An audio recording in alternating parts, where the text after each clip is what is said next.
面啦，我咧就好中意食雪條，尤其是紅豆雪條。咁我一直咧就想揾個配方係非常簡單易做㗎。嗱，咁我今日咧又試緊一個配方咯喎。我用嘅材料咧就係樽裝嘅紅豆啦，甜紅豆啦。另外咧我就會用花奶同埋鮮奶溝埋，一半花奶溝一半鮮奶。嗱，咁攪勻啲奶啦。跟住咧，我呢度咧就係個模咧就4條雪條，咁每條咧係每一個位係60ml到㗎。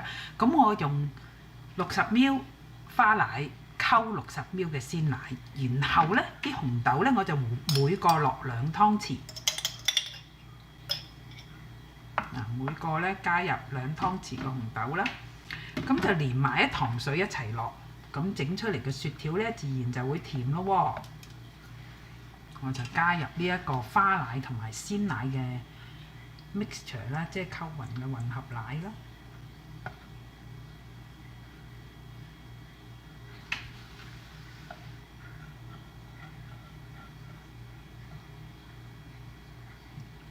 跟住攪一攪勻佢啦，因為啲紅豆有糖啦，咁變咗佢係均勻啲啦，嗰個味。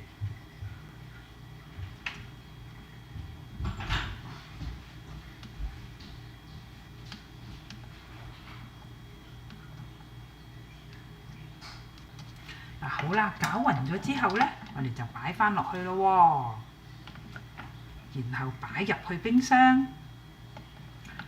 咁過夜咧，我就有雪條食啦。嗱，咁拎出嚟嘅時候咧，就揾凍水去沖佢。咁沖過佢之後咧，沖一段長啲嘅時間咧，就好容易咧除帽，咁就有方便又易做。